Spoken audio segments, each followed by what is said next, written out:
नमस्कार दोस्तों, सृष्टि लाइव के यूट्यूब चैनल पे आप सभी का स्वागत है। मैं प्रमोद आप सभी भाइयों का स्वागत करता हूं जिन्होंने हमारे चैनल को सब्सक्राइब किया है। आगे दोस्तों, हम आपसे एक बात और कहना चाहेंगे कि यदि हमारी वीडियो अच्छी लगे तो इसे लाइक करें, या थोड़ी भी अच्छी लगे तो इसे लाइक करें, अपने दोस्तों में शेयर करें, और हमारे चैनल पर जो भी नए हैं ये लोग हमारे चैनल को सब्सक्राइब करें। जैसा कि हम जानते हैं दोस्तों कि इससे पहले हमने कई टॉपिक पे चर्चा किया हुआ था। सबसे पहले हमने सर्वनाम पे चर्चा किया हुआ था, और उसके बाद हमने विशेषण पे चर्चा किया हुआ था। अब आज हम चर्चा करेंगे भाषा के ऊपर। तो हम बताना चाहते हैं कि भाषा संस्कृत भाषा के भाष धातु से बनी है, जिसका अर्थ होता है विचारों की अभिव्यक्ति करना या भावों का आदान प्रदान करना। कहने का आशय ये है कि भावों का आदान प्रदान हम जिस माध्यम से करते हैं उसे भाषा कहते हैं। जैसे कोई लोग अपने इशारों में ही भाव का आदान प्रदान करते हैं, कोई बुला के करते हैं, कोई अपने भाषा में कह के करता है, कोई लिख के करता है, इत्यादि। आगे हम चर्चा करेंगे भाषा की प्रकृति की। तो भाषा की प्रकृति देश काल के अनुसार बदलती रहती है। जैसे अयोध्या में अवधी, गुजरात में गुजराती, तमिलनाडु में तमिल, कर्नाटक में कन्नड़ और गोवा में कोंकणी। आगे हम चर्चा करेंगे दोस्तों भाषा के स्वरूप के ऊपर। तो भाषा के 3 स्वरूप उभर कर के सामने आए हैं। पहला बोली, दूसरा परिनिष्ठित भाषा, और तीसरा होता है राष्ट्रभाषा। तो एक एक का हम क्रम से चर्चा करेंगे। सबसे पहले हम बोली को देखेंगे। बोली किसे कहते हैं? तो बोली का मतलब ये कि जिसका लिखित रूप न हो, यानी जिसे लिखित मान्यता न प्राप्त हो, उसे बोली कहते हैं। या तीसरे शब्दों में हम कह सकते हैं कि जिसका प्रयोग आम जनता अपने भावों के आदान प्रदान के लिए प्रयोग करती है, उसे बोली कहा जाता है। आज की हिंदी पहले की खड़ी बोली थी जैसे। अगला हम देखेंगे परिनिष्ठित भाषा। परिनिष्ठित भाषा किसे कहेंगे हम? जब भाषा को व्याकरणबद्ध कर लिया जाता है तो उसे हम परिनिष्ठित भाषा कहते हैं। जैसे हिंदी को देवनागरी लिपि में लिख लिया गया है। आगे हम देखते हैं राष्ट्रभाषा। तो राष्ट्रभाषा किसे कहेंगे? जब भाषा के रूप को किसी भी देश के अधिकतर जनता द्वारा प्रयोग में लाया जाने लगता है तो उसे राष्ट्रभाषा या राजभाषा का दर्जा दे दिया जाता है। जैसे हिंदी को 14 सितंबर 1949 को राजभाषा का दर्जा दिया गया था, और उसी दिन से हम हिंदी को राष्ट्रभाषा के रूप में मनाते हैं। 14 सितंबर को हम हिंदी दिवस के रूप में मनाते हैं। आगे दोस्तों हम देखेंगे व्यंजन के भेद। थोड़ा सा देख लेंगे व्यंजन के भेद, उसके बाद हम डिटेल पढ़ेंगे। व्यंजन के भेद में पहला है खड़ी पाई के साथ व्यंजन, यानी जिन व्यंजनों में खड़ी पाई का प्रयोग किया जाता है उन्हें खड़ी पाई के साथ व्यंजन कहते हैं। जैसे क में ये खड़ी वाली लाइन है तो इसे खड़ी पाई के साथ व्यंजन कहेंगे। ख में भी एक खड़ी पाई है, इसे खड़ी पाई के साथ व्यंजन कहेंगे। ऐसे ही जिन जिन व्यंजनों में खड़ी पाई का प्रयोग किया गया है उसे खड़ी पाई के साथ व्यंजन कहेंगे। अगला हम देखते हैं बिना खड़ी पाई के साथ व्यंजन। जैसे जिन व्यंजनों में खड़ी पाई का प्रयोग नहीं किया गया होता है उसे बिना खड़ी पाई के साथ व्यंजन कहते हैं। जैसे छ, छाता छ, ह, ट, ठ, र इत्यादि। आगे दोस्तों हम थोड़ा सा चर्चा करेंगे रेफ के बारे में। रेफ का अर्थ ये होता है कि ये व्यंजन जहाँ से शुरू होते हैं उसके बाद वाले व्यंजन पर उड़ा कर लगाए जाते हैं। जैसे दूसरी भाषाओं में लोग इसे उड़नवा र भी कहते हैं। जैसे आशीर्वाद लिखेंगे तो जहाँ पे उच्चारण होता है उसके बाद वाले व्यंजन पे लगाया जाता है। जैसे आशीर्वाद में सी और व के बीच में र का उच्चारण हो रहा है और उसके बाद वाले व्यंजन व पे इसको लगाया जा रहा है। वैसे ही पुनर्गठन में होता है। पुनर्गठन में जहाँ पे उच्चारण होता है उसके बाद वाले व्यंजन पे लगाया जाता है। आगे हम देखते हैं रकार के बारे में। रकार का मतलब ये होता है कि ये व्यंजन जिनका स्थान जहाँ पे होता है वहीं पे लगा दिए जाते हैं। जैसे प्रक्रम, प्रक्रम यानी र का जहाँ स्थान है वहीं लग गया है, और क में जो र का स्थान जहाँ पे है वहीं लगा दिया गया है। अर्थात हम कह सकते हैं कि रकार वे व्यंजन होते हैं जिनका उच्चारण जहाँ पे किया जाता है वहीं पे उसको लगा भी दिया जाता है लिखते समय। आगे हम देखेंगे हकार। हकार के बारे में, ये व्यंजन जहाँ आते हैं वहाँ से पीछे चले जाते हैं उच्चारण करते समय, वहाँ से पीछे चले जाते हैं। सॉरी, जहाँ पे उच्चारण किया जाता है लिखते समय वहाँ पे पीछे चले जाते हैं, पीछे वाले को आगे कर देते हैं और अपने पीछे चले जाते हैं। जैसे चिन्ह लिखा जाता है तो न का उच्चारण आगे होता है और ह का उच्चारण पीछे होता है, तो लिखते समय न को पीछे कर देता है और ह को आगे कर देता है। आगे हम देखेंगे हिंदी की उत्पत्ति के बारे में। हिंदी की उत्पत्ति कहाँ से हुई? तो दोस्तों हिंदी की उत्पत्ति हुई संस्कृत भाषा से। संस्कृत से बना पाली और पाली से बना प्राकृत और प्राकृत से बना अपभ्रंश और अपभ्रंश से बन गया हिंदी। आगे हम देखेंगे दोस्तों वर्णमाला। वर्णमाला किसे कहते हैं? तो वर्णों के व्यवस्थित समूह को वर्णमाला कहते हैं। वर्णमाला में कुल वर्णों की संख्या 52 होती है। अब आइए आगे चर्चा करते हैं 52 लोग कौन कौन हैं, यानी 52 वर्ण कौन कौन से हैं। यानी स्वर हो जाते हैं 11 स्वर, अ आ ई उ री ए ऐ ओ औ। ये हो गए स्वर 11, यानी स्वरों की संख्या 11 हो गई। आगे हम देखते हैं स्पर्श व्यंजन। इनकी संख्या कुल 25 बताई गई है, जिसमें से क वर्ग में 5, च वर्ग में 5, ट वर्ग में 5, प वर्ग में 5 और त वर्ग में 5। अब एक बात समझ लेते हैं, क वर्ग किसे कहते हैं? यानी क ख ग घ अंग, इन 5 अक्षरों के समूह को एक क वर्ग कहते हैं।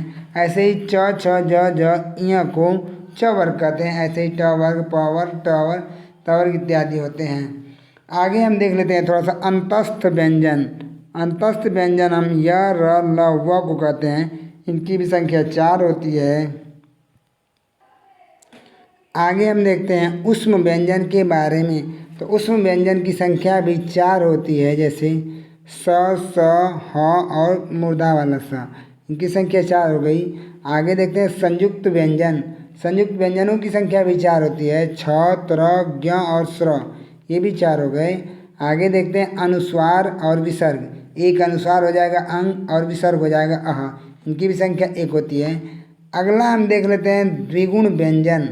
द्विगुण व्यंजनों की संख्या 2 होती है, ढ और ड और ढ, इनकी संख्या 2 होती है। कुल मिलाकर के संख्या 52 हो जाती है। कुल मिलाकर संख्या 52 हो जाती है। अब हम देख लेते हैं थोड़ा सा वर्ण की परिभाषा। अब तक तो हम देख रहे थे वर्णमाला, अब उसमें से हम देखेंगे वर्ण की परिभाषा। तो वर्ण भाषा की सबसे छोटी इकाई होती है। वर्ण भाषा की सबसे छोटी इकाई होती है। दूसरे शब्दों में हम कहेंगे कि ऐसी ध्वनियाँ जिनको लिखित मान्यता दे दी गई है या जिनको लिखित रूप दे दिया गया है, उन्हें वर्ण कहते हैं। 2 वर्णों की चर्चा हम और कर लेते हैं, जो एग्ज़ाम की दृष्टि से बहुत ही मुख्य होते हैं, यानी अधिकतर एग्जाम में इससे सवाल पूछे जाते हैं कि लुंठित वर्ण या प्रकम्पित वर्ण किसे कहते हैं, या पार्श्विक व्यंजन या उत्सृप्त व्यंजन किसे कहते हैं। तो प्रकम्पित व्यंजन र को कहते हैं और पार्श्विक व्यंजन प्रकम्पित व्यंजन र को कहते हैं और पार्श्विक व्यंजन ल को कहते हैं। आगे हम देखते हैं वर्ण और वर्ण के प्रकार। तो वर्ण होते हैं 2 प्रकार के, स्वर, व्यंजन। स्वर में कौन कौन आते हैं? स्वर में ह्रस्व स्वर आता है, दीर्घ स्वर आता है और प्लुत स्वर आ जाता है। और व्यंजन में कौन कौन आता है इसको देखते हैं, स्पर्श व्यंजन, अंतस्थ व्यंजन, उष्म व्यंजन और संयुक्त व्यंजन।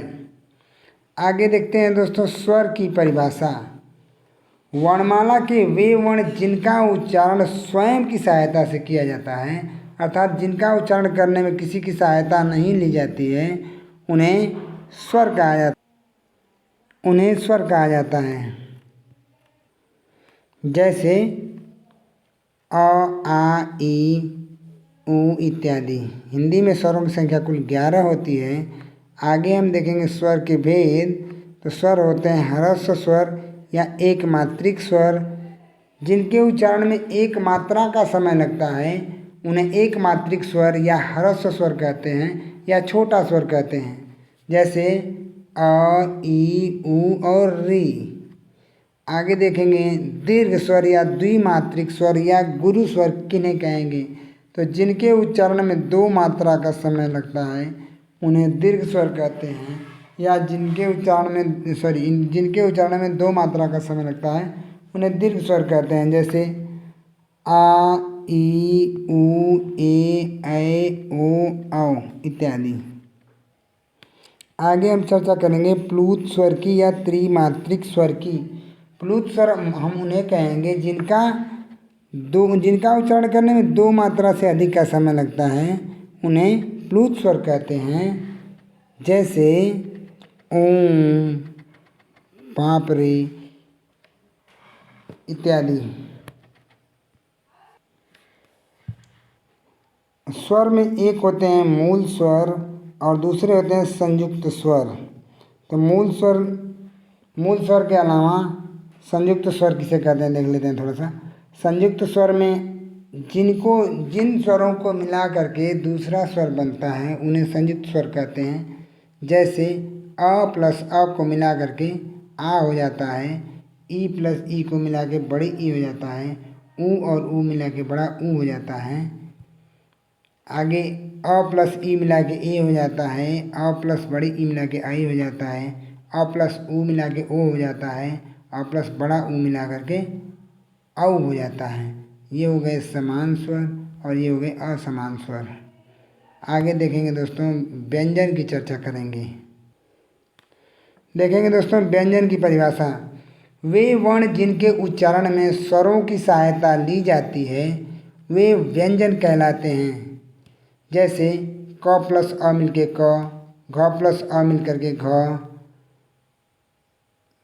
व्यंजनों की कुल संख्या 33 बताई गई है। आगे दोस्तों हम देख लेते हैं व्यंजनों के उच्चारण यानी वर्णों के उच्चारण के बारे में, किसका उच्चारण कहाँ से होता है। तो सबसे पहले हम बना लेंगे कंठ, तालु, मूर्धा, दंत और ओष्ठ का क्रम बना लेंगे ऊपर से नीचे को। और क वर्ग जो होगा कंठ से निकलेगा, च वर्ग तालु से निकलेगा, ट वर्ग मूर्धा से निकलेगा, त वर्ग दंत से निकलेगा और प वर्ग ओष्ठ से निकलेगा। और थोड़ा सा देख लेंगे अ, आ, ह और अह ये भी कंठ से निकलेगा। ई, य और स तालु से निकल जाएगा। री, र, स ये मूर्धा से निकल जाएगा और स और ल निकल जाएगा दंत से। ऊ और ऊ निकल जाएगा ओष्ठ से। अब हम देखते हैं कौन कौन किससे निकलेगा। तो व निकल जाएगा दंत ओष्ठ से और ओष्ठ कंठ से निकल जाएगा औ, ओ, औ इत्यादि। ये दंत मूल से निकलेगा र और ल, कंठ प्लस तालु से ए और ऐ निकल जाएगा और नाक से निकलेंगे अंग, अड़, य, ड़, न, म इत्यादि। आगे हम देखते हैं छत्री छ का उच्चारण। छत्री छ क और मूर्धा वाले स से मिलके बना है तो ये निकल जाएगा कंठ मूर्धा से। त्र बना है त और र से तो ये निकल जाएगा दंत मूर्धा से। ज्ञ ज प्लस य से मिलकर के बना है ज्ञ तो ये निकल जाएगा तालु और नासिक से। स्र बना है बड़े स और र से तो ये तालु और मूर्धा से निकलेगा। ई और अ मिला करके य बना है तो ये कंठ तालु से निकल जाएगा। व बना है ऊ और अ मिला करके तो ये निकल जाएगा ओष्ठ और कंठ से यानी कंठ ओष्ठ से। आज के लिए दोस्तों बस इतना ही। यदि हमारी वीडियो अच्छी लगे तो लाइक करें, शेयर करें और यदि हमारे चैनल पर नए हैं तो चैनल को सब्सक्राइब करना ना भूलें। Thank you.